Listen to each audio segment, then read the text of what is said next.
Hello बच्चों। उम्मीद है आप सभी लोग अच्छे होंगे। तो आज के सेशन में हम लोग शुरू करेंगे ग्रेविटेशन। ग्रेविटेशन मतलब गुरुत्वाकर्षण। ये बड़ा ही इम्पोर्टेंट चैप्टर है और लगभग हर एग्जाम में इससे रिलेटेड क्वेश्चंस पूछे जाते हैं। तो न्यूटन के द्वारा दिया गया यह गुरुत्वाकर्षण का नियम क्या कहता है, क्या सिखाता है, ये हमें आइए हम लोग जानते हैं इन चीज़ों को। ठीक है, तो मेरे साथ जुड़े रहिएगा और बहुत ही आराम से पढ़िएगा और उसके बाद में इसके प्रॉपर नोट्स भी बना लीजिएगा। ठीक है, तो चलिए हम लोग शुरू करते हैं गुरुत्वाकर्षण। गुरुत्वाकर्षण, ग्रेविटेशन, अंग्रेजी में हम लोग उसको बोलते हैं ग्रेविटेशन। ग्रेविटेशन के बारे में न्यूटन ने बताया कब, आई मीन कि कैसे ग्रेविटेशन का उनको ख्याल आया, गुरुत्वाकर्षण के बारे में उन्होंने कैसे दिमाग लगाया। ये बड़ी ही रोचक कहानी है। जैसे अब की इस सदी में कोरोना आया था, कोरोना कोविड, वैसे ही एक समय ऐसा था जब एक प्लेग नाम की एक महामारी फैली थी पूरे यूरोप में। प्लेग, प्लेग नाम की ये चूहों के मरने से फैलने वाली महामारी है। चूहे के मरने से फैलने वाली महामारी है। तो क्या हुआ कि उस समय न्यूटन साहब लंदन पढ़ने गए हुए थे और उसी समय ये हुआ था कि प्लेग नाम की जो बीमारी थी वो बहुत तेजी से फैल रही थी पूरे यूरोप में। और लंदन से करीब 100 150 मील की दूरी पर लगभग इनका घर था न्यूटन साहब का। ये वहाँ से पढ़ने आए थे। तो जैसे आपकी क्या हुआ था कि लॉकडाउन की प्रक्रिया जो हुई थी, सारे पूरे शहर बंद कर दिए गए थे, सब कुछ बंद कर दिया गया था। यही प्रक्रिया, यही ऐसा ही लॉकडाउन उस समय भी हुआ था। उस समय भी ये प्रक्रिया हुई थी। इसी वजह से उस समय बाद में सारे स्कूल कॉलेज, सारी जगहें, सब मार्केट वगैरह सब बंद कर दिए गए। न्यूटन को भी जब ये चीज़ें पता लगी कि ऐसी ऐसी घटनाएं हो रही हैं, सभी के सभी छात्र जो हैं अपने अपने घरों की ओर पलायन कर रहे हैं, तो न्यूटन साहब ने भी अपना बैग पैक किया और वो चले गए अपने घर। और जब वो घर चले गए, उस समय पूरे 2 साल तक ये घटना रही थी। तो हुआ ये कुछ कि न्यूटन साहब अपने कमरे में बैठे हुए थे। पुराने ज़माने के जो घर बनते थे उनमें कमरे में रोशनदान ऊपर बनाया जाता था, गोल गोल एक इतना बड़ा सा होल होता था। आज के ज़माने में तो उस होल में लोग एग्जॉस्ट फैन लगा देते हैं। तो रोशनदान हुआ करता था, या खिड़की टाइप की भी होती थी, वो भी रोशनदान होता था, वहाँ से रोशनी आती थी कमरे में। तो क्या होता था कि वो अपने कमरे में बैठे हुए थे। अच्छा, और दूसरी चीज़ कि घर के बाहर जो चार दीवारी होती थी, तो उस चार दीवारी और घर की दीवारों के बीच में काफ़ी गैप होता था। चारों तरफ से एक गैलरी टाइप की होती थी जिससे कि हवा पूरे घर में पास हो सके। तो इस टाइप का कुछ घर बने होते थे और किनारे किनारे उनके घर में पेड़ भी लगे हुए थे। तो जनरली क्या होता है कि विदेशों में घर के सामने एक छोटा सा चबूतरा होता है। पहले गांव में होता था, अब तो मतलब शहरों में गायब हो गया। गांव में भी इतनी पॉपुलेशन बढ़ रही है, अब गायब होता चला जा रहा है। तो हुआ कुछ इस तरीके से कि वो जो ये घटना घटी, तो ये अपने कमरे में ही थे उस समय और उसके बाद में वो अपने बाग में जाकर के बैठ गए। सामने ही, मतलब घर के बाहर ही निकलते ही कुछ पेड़ वगैरह होते हैं, तो इन्होंने अपने छोटा सा गार्डन टाइप का था, लॉन, वहीं पर जाकर के बैठे हुए थे। एक सेब का पेड़ था, तो सेब के पेड़ के नीचे बैठे हुए थे।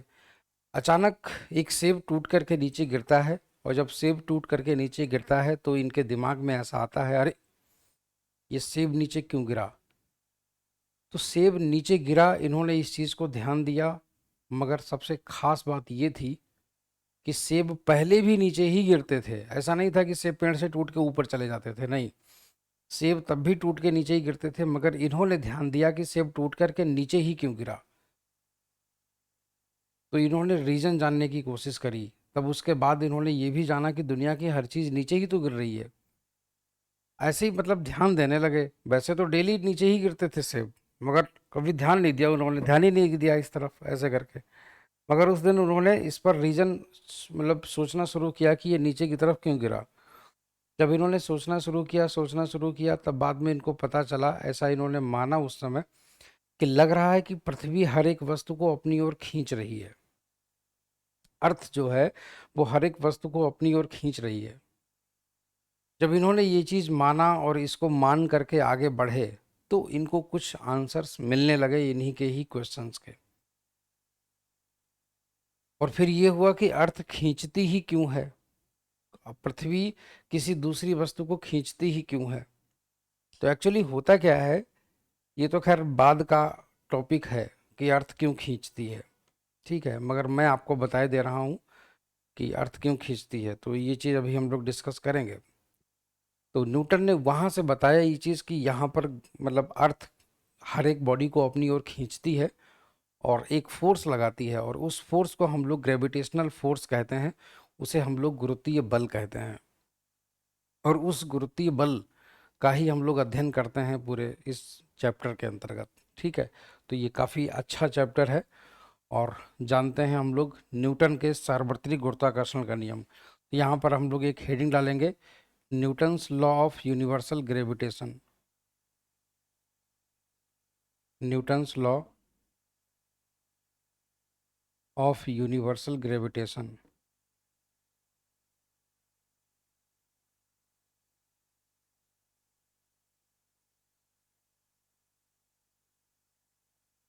न्यूटन का सार्वत्रिक गुरुत्वाकर्षण का नियम।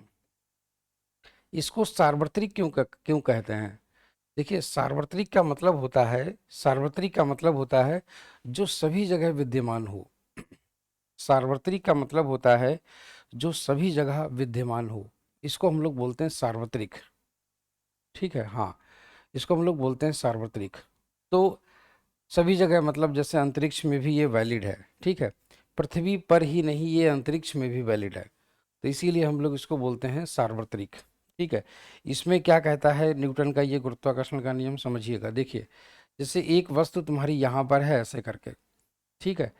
अच्छा, दूसरी वस्तु तुम्हारी यहाँ पर है ऐसे करके, सपोज दैट, मान लेते हैं ऐसे करके, ये वाली तुम्हारी दूसरी वस्तु है ऐसे करके, ठीक है। तो न्यूटन ये कहते हैं कि ये दोनों वस्तुएं जो हैं वो एक दूसरे को आकर्षित करती हैं।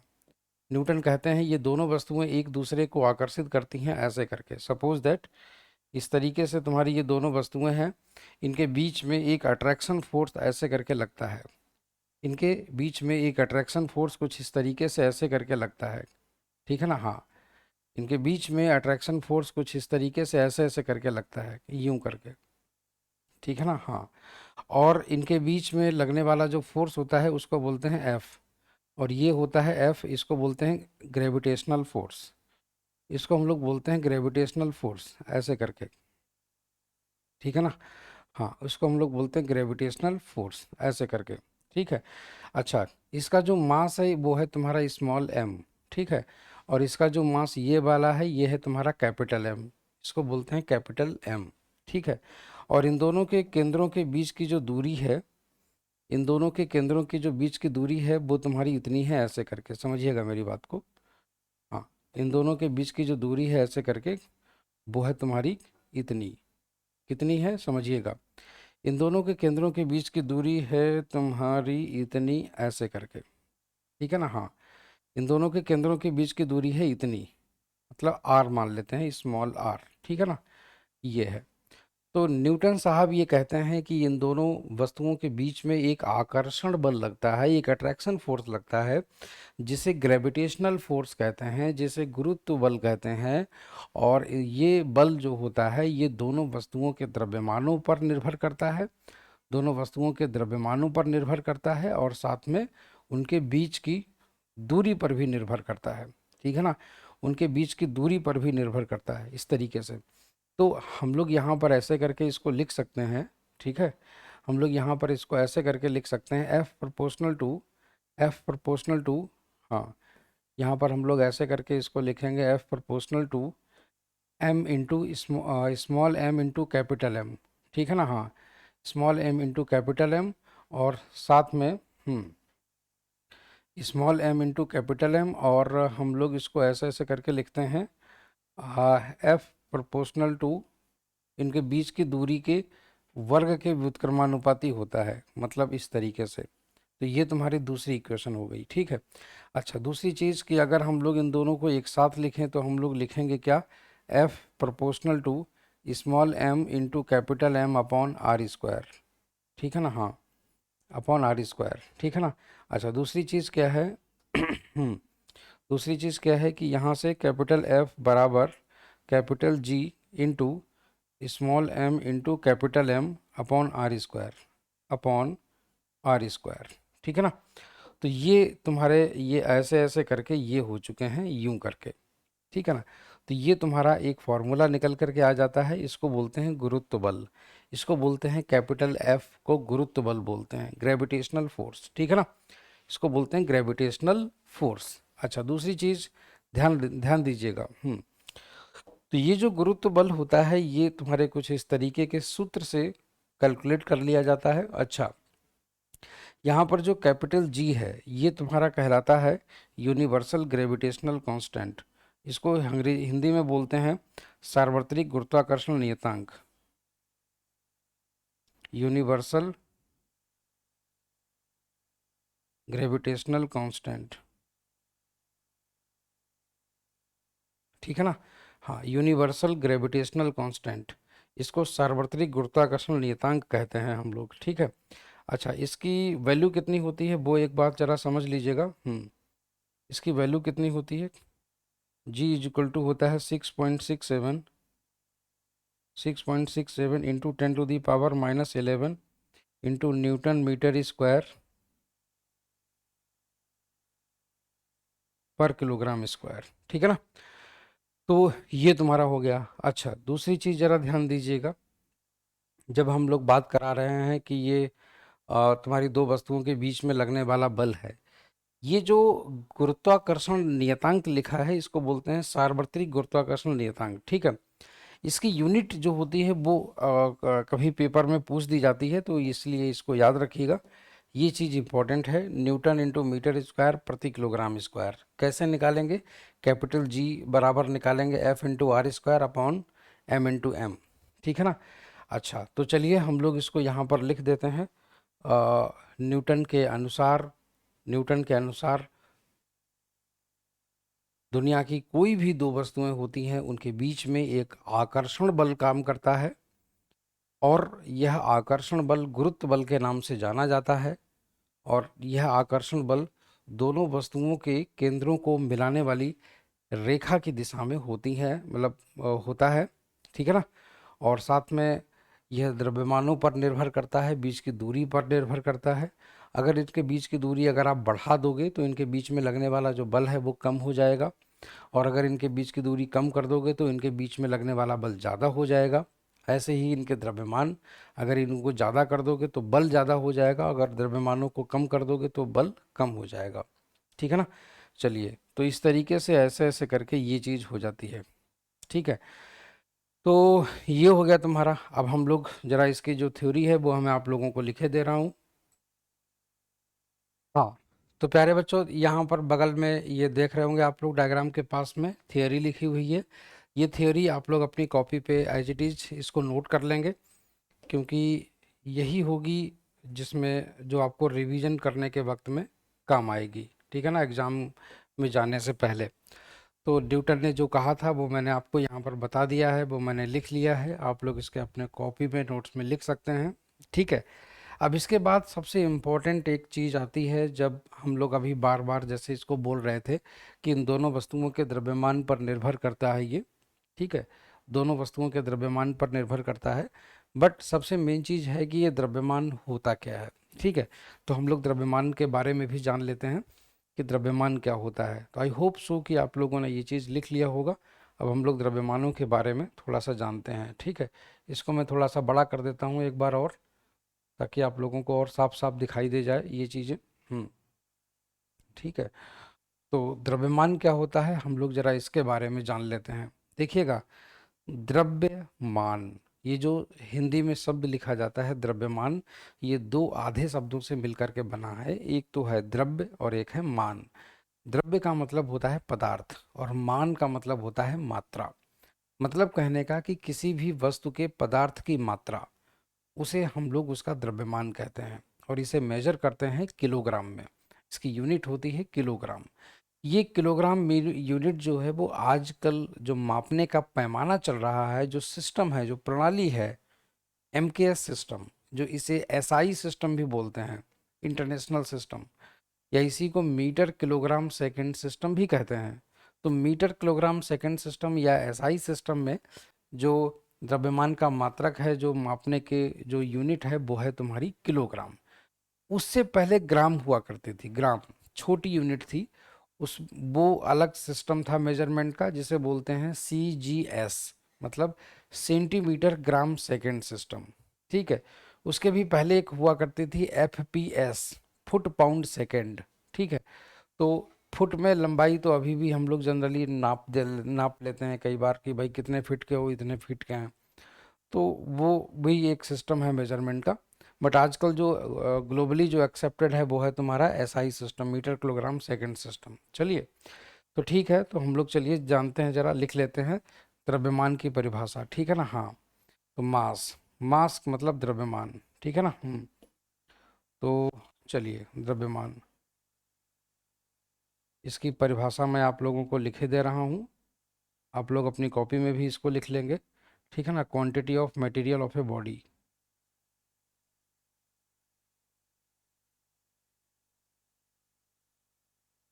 Quantity of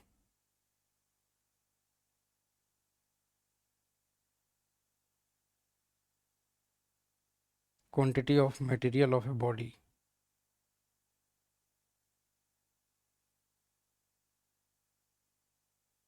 is known as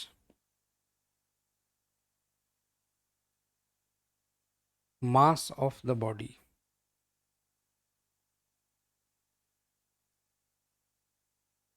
is known as mass of the body.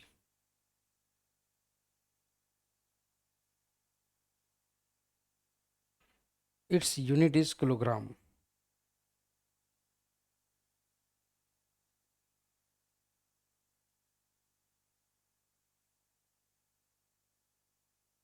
Its unit is kilogram.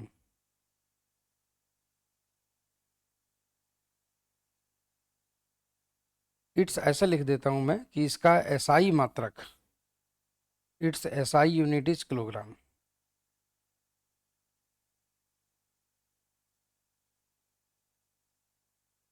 It's SI unit is kilogram. ठीक है ना? इसका एसआई मात्रक किलोग्राम होता है, किसी वस्तु के पदार्थ की मात्रा। यहाँ पर मैं लिख देता हूँ हिंदी में भी,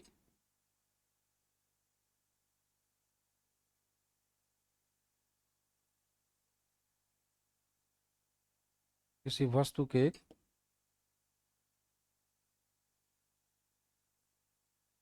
पदार्थ की मात्रा।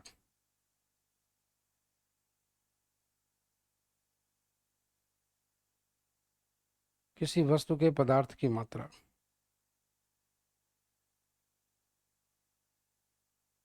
ठीक है ना? हाँ, किसी वस्तु के पदार्थ की मात्रा को उसका द्रव्यमान कहते हैं।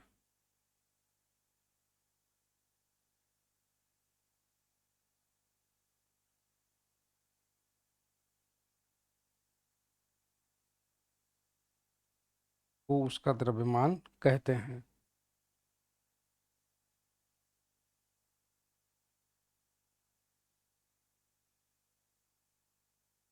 ठीक है ना? हाँ, को उसका द्रव्यमान कहते हैं। आई होप सो कि ये चीज़ आप लोगों ने लिख ली होगी। ठीक है ना? इसका एसआई मात्रक किलोग्राम होता है। चलिए, तो ये हो गया।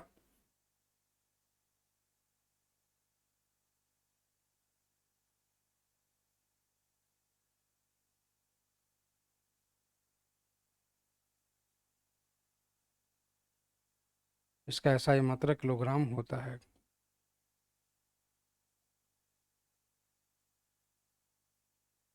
ठीक है ना? हाँ,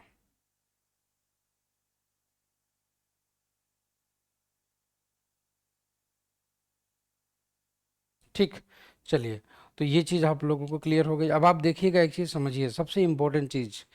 मान लेते हैं कि यहाँ पर हमने आपको एक बोरी दे दी गेहूं की, जमीन पर, और उस गेहूं की बोरी में 1 लाख दाने भरे हैं। मान लेते हैं उस गेहूं की बोरी में 1 लाख दाने भरे हैं, और बाद में मैंने किसी तरीके से वो पूरी की पूरी बोरी पहुंचवा दी चंद्रमा पर। चंद्रमा पर। अब आप मुझे ये बताइए, क्या चंद्रमा पर पहुंच जाने के बाद में गेहूं की बोरी में गेहूं के दानों की संख्या में कमी आ जाएगी? क्या कमी आ जाएगी? नहीं आएगी। जितने गेहूं के दाने यहाँ थे उतने गेहूं के दाने वहाँ रहेंगे। इसका मतलब जितनी गेहूं की मात्रा यहाँ है उतनी ही मात्रा वहाँ पहुँचेगी। इसका मतलब ये हो गया है, इसका मतलब ये हो गया है कि किसी भी वस्तु के द्रव्यमान में कोई परिवर्तन नहीं होता अगर उसकी जगह में चेंज कर दो, मतलब उसका उसकी लोकेशन अगर बदल दो तो उसके द्रव्यमान में कोई परिवर्तन नहीं होता है। तो पूरे ब्रह्मांड में किसी भी वस्तु को कहीं भी रख दो उसके द्रव्यमान में कोई परिवर्तन नहीं होगा, मगर उस वस्तु को उठाने में लगने वाली जो ताकत है वो बदल जाती है। हमने जमीन पर उठाई, वो बोरी बहुत भारी लगी, मगर जब हमने चंद्रमा पर उठाई तो बहुत आसानी से उठा ली।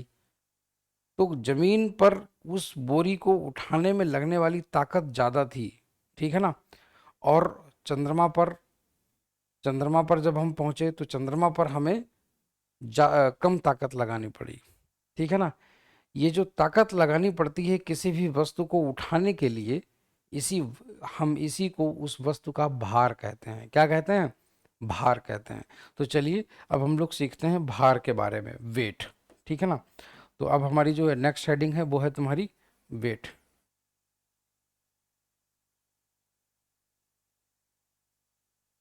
वो है तुम्हारी भार, ठीक है ना। हाँ, वो होती है भार। अब आप ऐसे करके समझिए, जब हम लोग बोलते हैं भार, तो किसी जैसे फॉर एग्जाम्पल मान लेते हैं, हाँ फॉर एग्जाम्पल जैसे कि हाँ ऐसे करके ये है, ये मान लीजिए पृथ्वी है, ठीक है ना। हाँ, ये मान लेते हैं पृथ्वी है, और इस तरीके से ये उसका केंद्र बिंदु है, ठीक है। और मान लेते हैं कि ये यहाँ पर ऐसे ऐसे करके पत्थर रखा हुआ है, ठीक है। अब ये यहाँ पर पत्थर रखा हुआ है, ऐसे ऐसे करके, ऐसे करके रखा हुआ है, ठीक है। यहाँ पर एक सज्जन है, इसको इस तरीके से उनको ऐसे ऐसे करके ये उठानी है हमको, ऐसे ऐसे करके, ठीक है ना। ये पत्थर उन्हें ऐसे करके ऊपर उठाना है। अच्छा, हम जानते हैं कि पत्थर को ये पृथ्वी अपने केंद्र की ओर भी ऐसे करके खींच रही है। पृथ्वी अपने केंद्र की ओर पत्थर को खींच रही है और ये फोर्स लगा रही है जिसको बोलते हैं ग्रेविटेशनल फोर्स। क्या बोलते हैं? इसे बोलते हैं ग्रेविटेशनल फोर्स, इसे बोलते हैं गुरुत्वीय बल, ठीक है ना। इस तरीके से पृथ्वी इस पर एक बल लगाती है। इस बल को हम लोग नाम दे देते हैं क्या? इस बल को हम लोग नाम दे देते हैं गुरुत्वीय बल, ठीक है ना। हाँ, इस बल को हम लोग नाम दे देते हैं गुरुत्वीय बल, ठीक है ना। एफ जी बोलते हैं इसे, एफ जी, ठीक है ना। हाँ, इसे बोल देते हैं गुरुत्वीय बल। ऐसे करके ये यहाँ पर पृथ्वी खड़ी हुई है ऐसे करके, ठीक है ना। और ये इस पर ऐसे ऐसे ऐसे करके नीचे की ओर फोर्स लगा रही है। ये है पृथ्वी, इसका नाम पृथ्वी है, ठीक है ना। ऐसे करके समझ जाना, ये पृथ्वी है। तो ये इस पत्थर को अपने केंद्र की ओर खींच रही है, और जिस बल से ये खींचती है उसी बल को हम लोग नाम देते हैं क्या? गुरुत्वीय बल। अब आप सोचिए, इस आदमी को ये पत्थर ऊपर की दिशा में ऐसे करके उठाना है।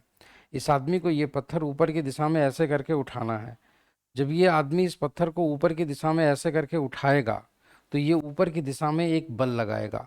और मान लेते हैं कि इस पत्थर को ऊपर उठाने के लिए इसे इस वाले बल से थोड़ा सा ज़्यादा फोर्स ऊपर की ओर लगाना पड़ेगा।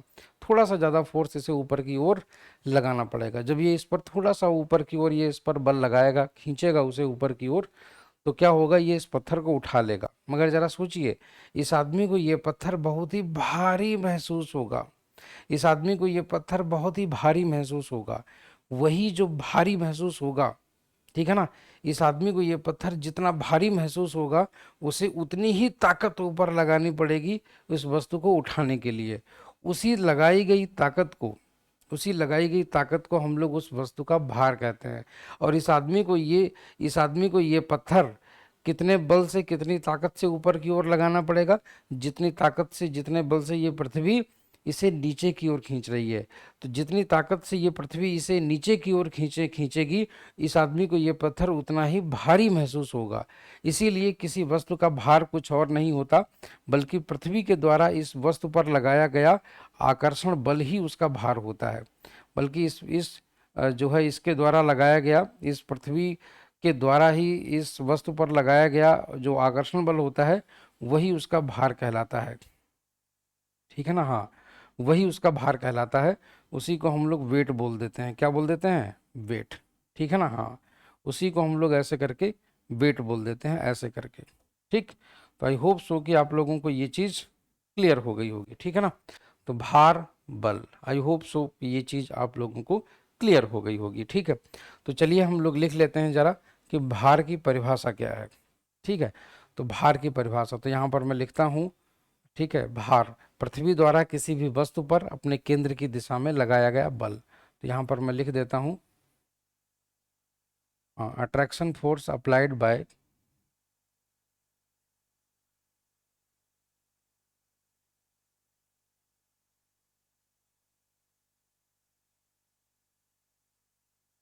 Attraction force applied bye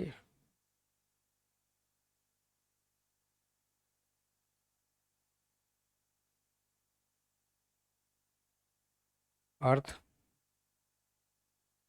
on the body.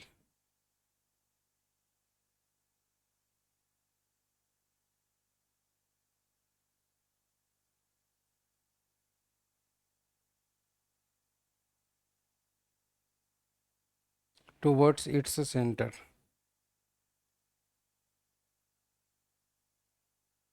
Is known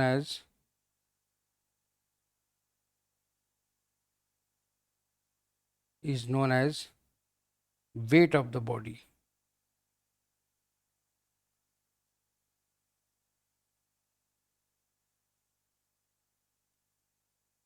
wait of body, its unit is Newton.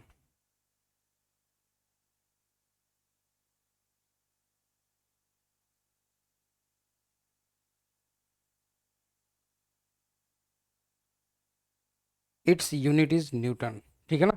इसका मात्रक न्यूटन होता है, याद रखिएगा, इसका मात्रक न्यूटन होता है, ठीक है। अच्छा, दूसरी चीज, हाँ, तो यहाँ पर हमको ये पता चल गया कि वस्तु का भार क्या होता है, ठीक है ना। अच्छा, तो अभी मैंने आप लोगों को बताया कि किसी भी वस्तु को कहीं भी ले जाओ पूरे यूनिवर्स में, उसका द्रव्यमान नहीं बदलता, मगर उसे उठाने में लगने वाली ताकत बदल जाती है। अगर उसे ऊपर उठाने में लगने वाली ताकत बदल जाती है तो इसका मतलब है कि उसका भार बदल जाता है। इसीलिए कहा जाता है किसी भी वस्तु को पूरी यूनिवर्स में कहीं भी ले जाओ, उसका द्रव्यमान अपरिवर्तित रहता है, परंतु उसका भार बदल जाता है, ठीक है ना। चलिए, तो यहाँ पर हम लोग ये भी लिख देते हैं कि पृथ्वी द्वारा किसी वस्तु पर, अभी मैं यहाँ पर लिख दूंगा इस चीज को। तो पृथ्वी द्वारा किसी वस्तु पर, हाँ, तो मैंने हिंदी में भी लिख दिया है, पृथ्वी द्वारा किसी वस्तु पर अपने केंद्र की दिशा में लगाए गए आकर्षण बल को हम लोग उस वस्तु का भार कहते हैं। भार का एसआई मात्रक न्यूटन होता है। अब हम लोग ये वाला भी नोट कर देते हैं कि पूरे ब्रह्मांड में कहीं पर भी वस्तु का द्रव्यमान नियत रहता है, परंतु वस्तु का भार बदल जाता है, ठीक है। तो यहाँ पर मैं लिख देता हूँ नोट।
ठीक। तो ये हो गया हमारा नोट। और नोट ये इम्पोर्टेंट है क्योंकि इस पर कुछ प्रश्न बनते हैं। इस पर मैंने एक बार एक प्रश्न करवाया था 2016 में अपने एक ऑफलाइन बैच में, और उसी साल सेम प्रश्न, बिल्कुल डिट्टो वही प्रश्न आपके एग्ज़ाम में आ गया था। मतलब एक एसएससी सीजीएल के एग्ज़ाम में आ गया था एक सेट में। एसएससी सीजीएल के 2016 के पेपर में मेरे क्लास नोट्स में से कई क्वेश्चंस फंसे थे और लगभग हर सेट में मेरा क्वेश्चन आया था। ठीक है। और मेरे नोट्स में से ही आए थे। उसके बाद से लगातार मैं देख रहा हूँ कि जो भी चीज़ें मैं क्लास में पढ़ाता रहा हूँ, 90% क्वेश्चंस आपको मेरे क्लास नोट्स में से मिल जाते हैं। ठीक है। तो मैंने लिख दिया है कि किसी भी वस्तु का द्रव्यमान हर जगह नियत रहता है, किंतु वस्तु का भार बदल जाता है। ठीक है ना। तो एक तो ये चीज़ हो गई। अब जैसे एक एक तुम्हारा एक एग्जाम्पल है, जैसे एक चीज़ मैं आप लोगों को बता दूं कि अ, चंद्रमा पर जो भार होता है वो पृथ्वी पर भार का 1/6 होता है। तो यहाँ पर मैं लिख देता हूँ कि weight on moon,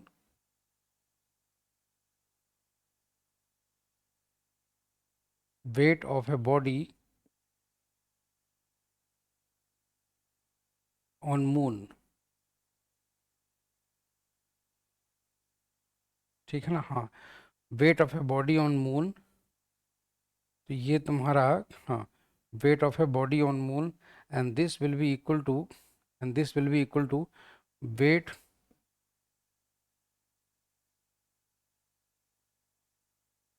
weight of a body, weight of a body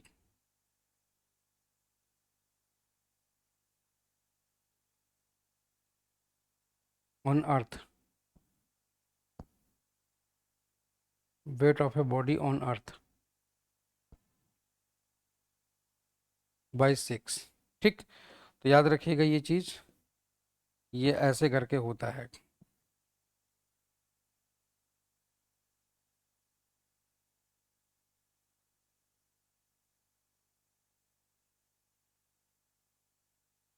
ठीक है ना। हाँ, ये इस तरीके से ऐसे करके होता है, यूं करके।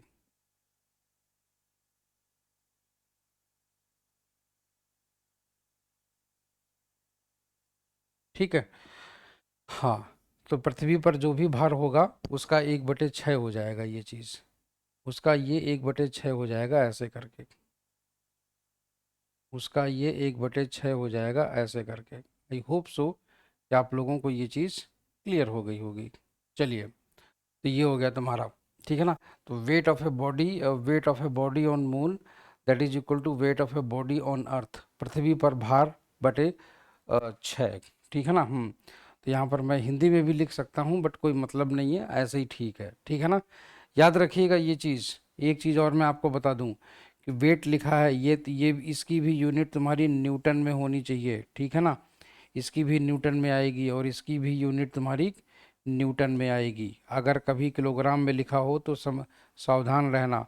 अक्सर एक बार एक प्रश्न हमने बताया था ना कि मैंने एक प्रश्न अपने क्लास में करवाया था कि एक वस्तु का भार पृथ्वी पर 60 किलोग्राम है, तो चंद्रमा पर कितना होगा।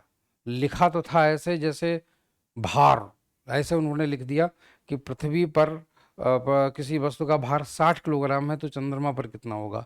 लोगों ने 6 से डिवाइड कर दिया और आंसर आ गया 10, और पहला ऑप्शन लिखा था 10, जो कि गलत था। रीजन, क्योंकि उन्होंने वहाँ पर जो यूनिट दे रखी है पृथ्वी पर किसी वस्तु का भार, वो किलोग्राम में लिखी हुई है। इसका मतलब वो भार नहीं है, वो द्रव्यमान दिया हुआ है। तो भले ही वो शब्दों में लिख दिया है उन्होंने इसका भार इतना है या इसका वेट इतना है, ठीक है, किलोग्राम में अगर लिखा है तो समझ जाना कि वो मास है, वो जो है वेट नहीं है। क्योंकि वेट अगर होता तो वो न्यूटन में होता, ऑलवेज रिमेम्बर, अगर वेट होता तो न्यूटन में होता। ठीक है ना। तो इसलिए इस चीज़ के लिए सावधान रहना। अच्छा, अब तुमसे यहाँ पर जो भार है, अब ये तो चलो हो गया। अब यहाँ पर जो तुमसे प्रश्न पूछा जाता है, और इससे इसके अलावा और क्या प्रश्न पूछा जाता है, तो इसको ज़रा आप लोग ऐसे करके नोट कर लीजिएगा। ठीक है। तो ये नोट कर लीजिएगा, ये तुम्हारे नोट्स में होना चाहिए।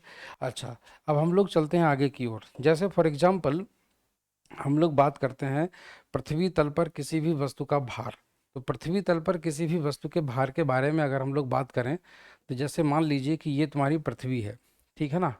हाँ, पृथ्वी इस तरह, चलिए हम ऐसे करके मान लेते, ऐसे करके है पृथ्वी थोड़ी सी झुकी हुई है, या रुकिए अभी, हम अभी पहले इनको सीधा ऐसे ही मान लें, थोड़ी देर के बाद में हम इन्हें वैसे कर देंगे, कोई दिक्कत नहीं है, ठीक है। हाँ, ऐसे करके, तो फॉर एग्जाम्पल ऐसे करके, हम ऐसे करके ये मान लिया हमने यूं करके, ठीक है ना। हाँ, इस तरीके से, ठीक है। और दूसरी चीज़, हाँ, तो ये हो गया तुम्हारा ऐसे करके यूं करके, ठीक है ना। हाँ, तो ऐसे करके ये हो गया। अब आप एक चीज़ समझिएगा कि ये वाली जो लाइन होती है इसको हम लोग बोलते हैं इक्वेटर। क्या बोलते हैं इसे? इसे बोलते हैं इक्वेटर।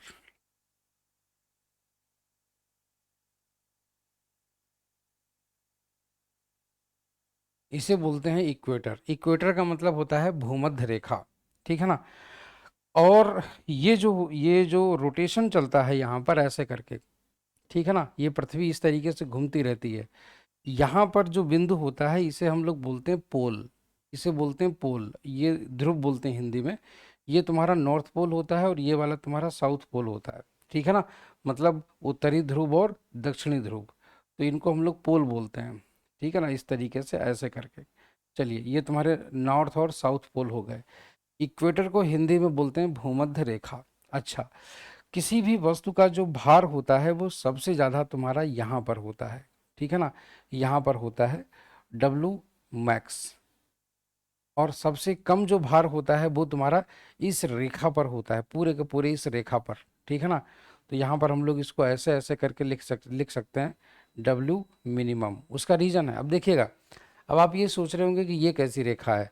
जैसे कोई गेंद है ना, गेंद, तो गेंद के बाहर सरफेस पर ये छल्ला जो बनेगा ना, वो यही छल्ला है ये, मगर उधर से देखोगे तो ये बिल्कुल ऐसे ऐसे तुम्हें दिखाई देगा। तो ये इस छल्ले पर कहीं पर भी घूमोगे तो तुम्हारा किसी भी वस्तु का भार वहाँ पर न्यूनतम होगा। उसका कारण है, क्योंकि देखिएगा क्या है कि जैसे पृथ्वी के केंद्र से यहाँ तक की जो त्रिज्या है, पृथ्वी के केंद्र से यहाँ तक की जो त्रिज्या है इसको बोलते हैं भूमध्य रेखा की त्रिज्या, ठीक है ना। वो सबसे ज़्यादा है। मगर जब हम लोग बात करते हैं भूमध्य रेखा से इस क्या बोलते हैं ध्रुव तक की जो त्रिज्या है वो सबसे कम है, ठीक है। और हम लोग एक चीज़ जानते हैं कि किसी भी वस्तु पर लगाया गया जो आकर्षण बल होता है, जो आकर्षण बल होता है ग्रेविटेशनल फोर्स, उसी को ही हम लोग वेट बोलते हैं, उसी को ही हम लोग वेट बोलते हैं।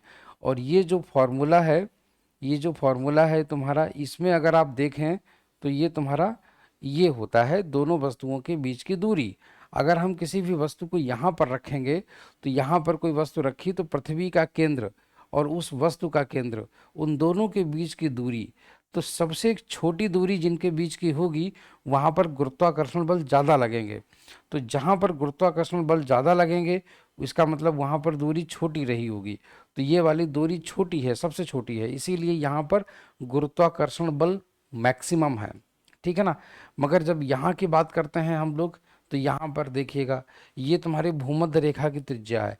तो भूमध्य रेखा पर जो त्रिज्या है पृथ्वी की वो सबसे ज़्यादा होगी। अगर ये चीज़ सबसे ज़्यादा हो जाएगी तो ये चीज़ सबसे कम हो जाएगी, ठीक है ना। तो इसीलिए ये प्रश्न आपके एग्जाम्स में कई बार आता है कि पृथ्वी पर किसी भी वस्तु का भार अधिकतम कहाँ होता है और न्यूनतम कहाँ होता है। तो यहाँ पर मैं लिखता हूँ पहला पॉइंट तुम्हारा यही है। हाँ, पहला पॉइंट तुम्हारा यही है कि weight of a body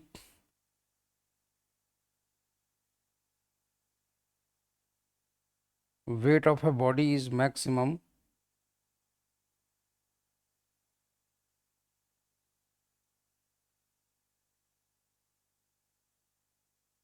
maximum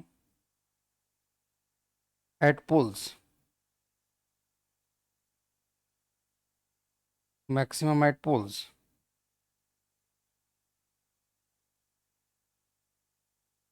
and minimum on equator,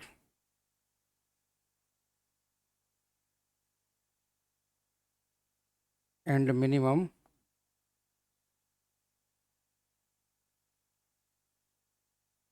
on equator, ठीक है ना। हाँ, एंड मिनिमम ऑन इक्वेटर।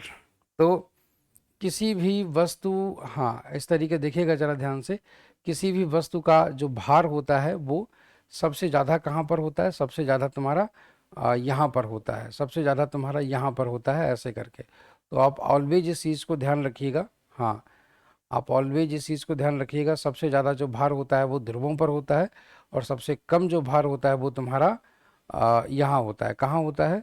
सबसे कम जो भार होता है वो तुम्हारा यहाँ होता है, ऐसे करके, इक्वेटर पर। ठीक है ना?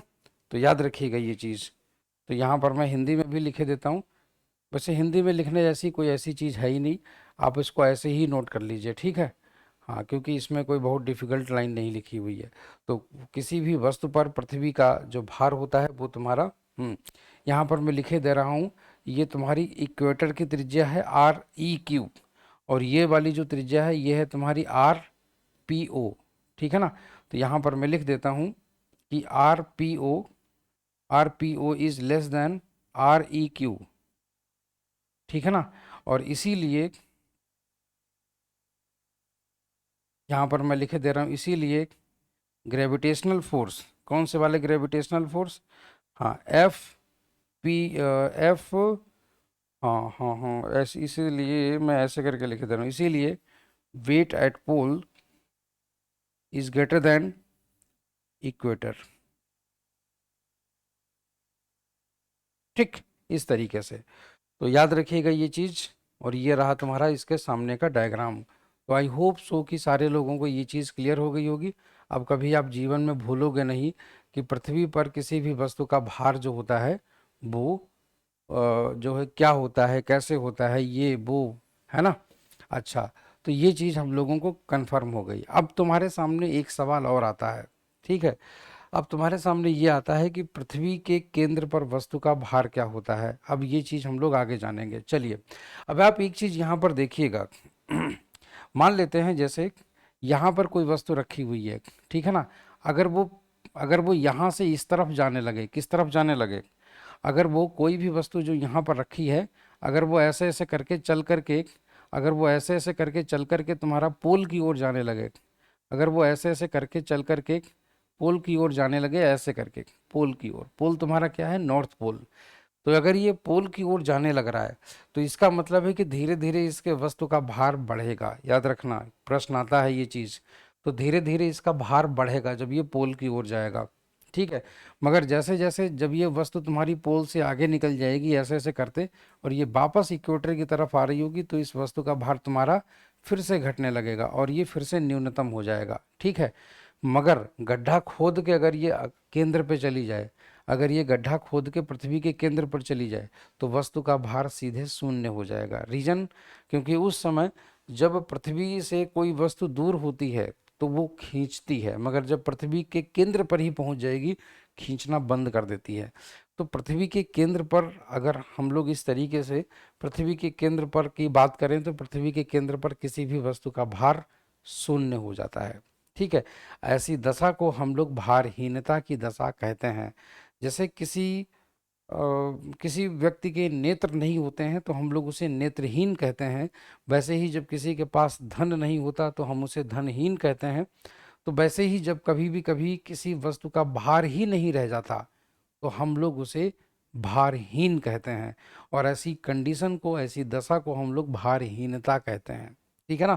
तो यहाँ पर मैं आप लोगों को एक हेडिंग डाल रहा हूँ, लिखता हूँ यहाँ पर भारहीनता, वेटलेसनेस, ठीक है ना? हाँ, तो वेटलेसनेस, इसको हम लोग बोल देते हैं भारहीनता, ठीक है? भारहीनता। चलिए, तो ये हो गया तुम्हारा भारहीनता, भारहीनता, ठीक है? हाँ, तो भारहीनता। चलिए, ये हो गया ऐसे करके। अब भारहीनता, तो हम लोग यहाँ पर लिख लिख देते हैं भारहीनता के बारे में। Sometimes the apparent weight of a body becomes zero. अच्छा, अब मैं आपसे एक चीज़ बोलूँ, जैसे कोई लकड़ी ले लीजिए, लकड़ी का टुकड़ा, या मान लीजिए कोई लकड़ी, बहुत भारी लकड़ी ले लीजिए, जमीन पर खड़े होकर के आप उसे ऊपर उठाइए। अगर आप उसे जमीन पर खड़े होकर के ऊपर की ओर उठाएंगे तो आपको काफ़ी ताकत लगानी पड़ेगी, तो आपको काफ़ी ताकत लगानी पड़ेगी। मगर उसी को अगर पानी के अंदर डुबो दीजिए और पानी के अंदर हो दोनों लोग, बिल्कुल ऐसे जैसे इस हम कमरे में चारों तरफ पानी भरा है और हम यहाँ खड़े हैं, अब पानी के अंदर खड़े होकर के हम उसे अगर उठाएंगे ना, तो वो हमें हल्की महसूस होती है। तो क्या होता है कि लिक्विड के अंदर किसी भी बॉडी को अगर हम लोग उठाते हैं तो उसका एक्चुअल भार से, जो उसका एक्चुअल वेट होता है बाहर हवा में, उससे कम वेट पानी के अंदर महसूस होता है। एक फोर्स लगता है जिसे बोलते हैं उत्प्लावन बल।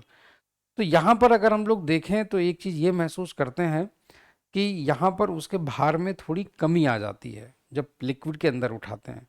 तो जितना भार हमें महसूस होता है उस समय, हम लोग उसे बोलते हैं एपरेंट वेट, उसे बोलते हैं आभासी भार।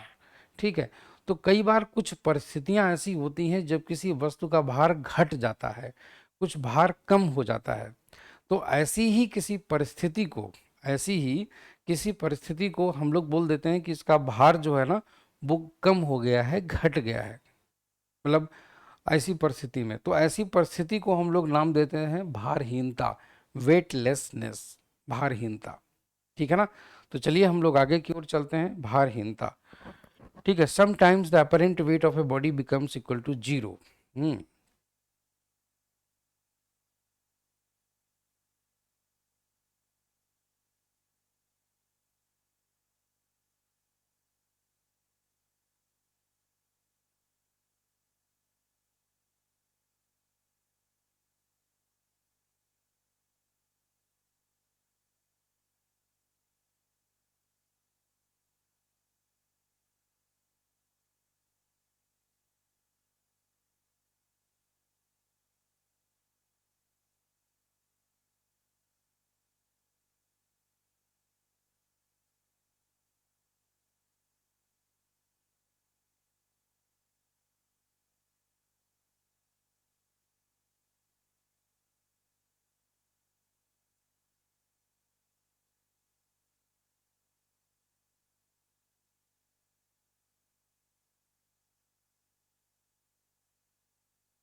प्रश्न ये पूछा जाता है कि भारहीनता कहाँ कहाँ पर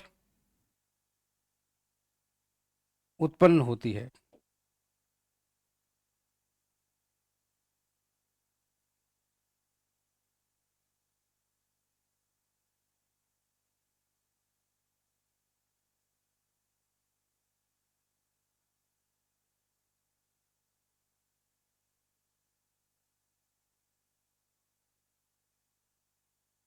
भारहीनता कहाँ कहाँ पर उत्पन्न होती है।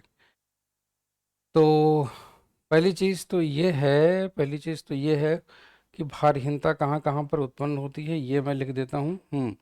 तो देखिएगा, भारहीनता पहली तो यहाँ पर उत्पन्न होती है, at the centre of earth.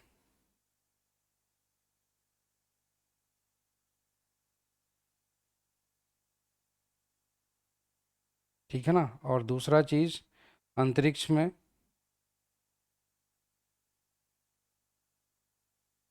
और तीसरी चीज है inside free falling lift.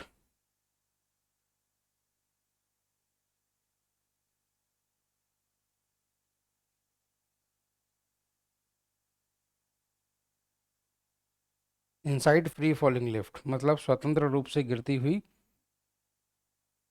Lift के अंदर। सीपीओ 2015 में पूछा गया प्रश्न, बिल्कुल डिट्टो। ठीक है ना। हाँ, सीपीओ 2015 में पूछा गया प्रश्न, बिल्कुल डिट्टो। दूसरी चीज, अंतरिक्ष में, ये अभी तक नहीं आया। और ये चीज तुम्हारा जो है ना, CGL 2016, 18। ठीक है ना। और यूपी पुलिस में भी पूछा जा चुका है ये। तो ये तुम्हारी भारहीनता की परिभाषा है, भारहीनता की कंडीशंस हैं जो तुम्हारी एग्जाम्स में पूछी जाती हैं। आई होप सो कि आप लोगों को ये चीज़ क्लियर हो गई होगी। ठीक है ना। तो चलिए इसको नोट कर लीजिए, इसको हिंदी में मैं बोले दे रहा हूँ। कभी कभी किसी वस्तु का आभासी भार कभी कभी किसी वस्तु का आभासी भार शून्य हो जाता है। कभी कभी किसी वस्तु का आभासी भार शून्य हो जाता है। ठीक है ना।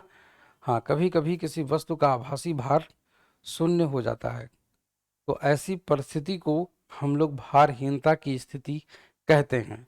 और साथ में हम लोग जो है लिखते हैं कि भारहीनता की अवस्था निम्न परिस्थितियों में उत्पन्न होती है। नंबर एक, एक तो तुम्हारा ये हो गया पृथ्वी के केंद्र पर, और दूसरा है तुम्हारा अंतरिक्ष में, और तीसरा है तुम्हारा स्वतंत्र रूप से गिरती हुई लिफ्ट के अंदर। अब आप ये सोचिए कि ये स्वतंत्र रूप से गिरती हुई लिफ्ट के अंदर कैसे भार शून्य हो जाता है। एक्चुअली में जैसे मान लीजिए फॉर एग्जांपल, अगर मैं तुमसे ये कह दूं, अगर मैं तुमसे ये कह दूं कि मान लीजिए ये लिफ्ट है, ठीक है ना। हाँ, मान लीजिए कि ये लिफ्ट है इस तरीके से, ऐसे करके, यूं करके, ठीक है ना। हाँ, ये मान लेते हैं कि ऐसे करके ये लिफ्ट है, और यहाँ से ये लिफ्ट ऐसे ऐसे करके आ रही थी। ये तुम्हारी मोटर है। लिफ्ट में ऊपर एक मोटर लगी होती है, जो मोटर घूमती रहती है। मोटर घूमती है तो ये रस्सी भी घूमती है। तो तुम्हारे मतलब रस्सी घूमती नहीं, मतलब रस्सी ऊपर चढ़ चढ़ जाती है, चलती रहती है ना। तो इस तरीके से क्या है कि इस लिफ्ट के अंदर मान लेते हैं कि जैसे ऐसे ऐसे करके एक आदमी खड़ा हुआ है, ठीक है। जब ये लिफ्ट ऊपर की ओर जा रही होगी, जब ये लिफ्ट ऊपर, ये लिफ्ट जनरली धीरे धीरे ऊपर की ओर जाती है, लिफ्ट धीरे धीरे नीचे की ओर आती है। लिफ्ट धीरे धीरे ऊपर जाती है, लिफ्ट धीरे धीरे नीचे आती है, ठीक है ना। क्योंकि ये जो लिफ्ट होती है वो मोटर के कंट्रोल में होती है। लिफ्ट जो होती है वो मोटर के कंट्रोल में होती है, ठीक है ना। हाँ, लिफ्ट जो होती है वो मोटर के कंट्रोल में होती है। मगर जरा सोचिए कि किसी रीजन से, किसी कारण से क्या हुआ, किसी कारण से क्या हुआ कि जैसे यहाँ पर, हाँ, किसी कारण से क्या हुआ कि मतलब कुछ ऐसा हो गया कि जैसे यहाँ से ऐसे ऐसे करके ये तुम्हारी रस्सी टूट गई। किसी कारण से क्या हुआ कि ये रस्सी यहाँ से ऐसे करके टूट गई। जब ये रस्सी यहाँ से टूट गई तो ये जो आदमी है ना, इसको धक से एकदम से महसूस होगा। उस समय ये लिफ्ट और ये आदमी दोनों एक साथ नीचे गिर रहे होंगे, और इस आदमी का इसके इस लिफ्ट के साथ में बिल्कुल कांटेक्ट खत्म हो चुका होगा।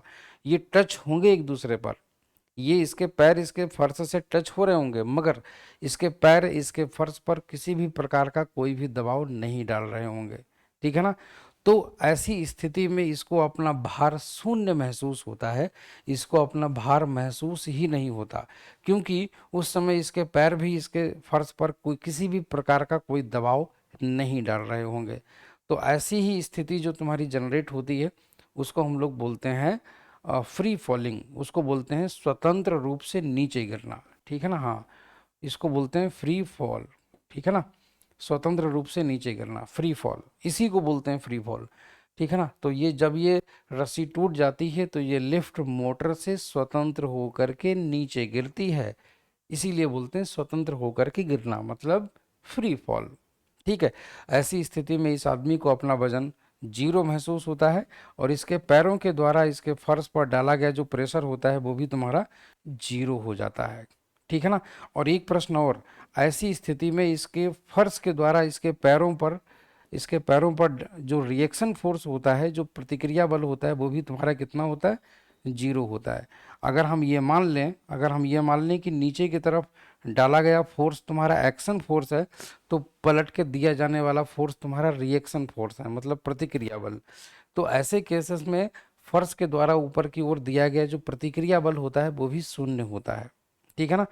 तो चलिए फिर मित्रों, आज के लिए इस वीडियो में हम लोग इतना ही रखते हैं, और हाँ, नेक्स्ट वीडियो में हम लोग कुछ और चीज़ें भी पढ़ेंगे ग्रेविटेशन में अभी, ठीक है, गुरुत्वाकर्षण में। तो उम्मीद करता हूँ आप सभी लोगों को ये चीज़ समझ में आ गई होगी बढ़िया से, और जो है बढ़िया से पढ़ते रहिएगा, ठीक है। Thank you so much, take care.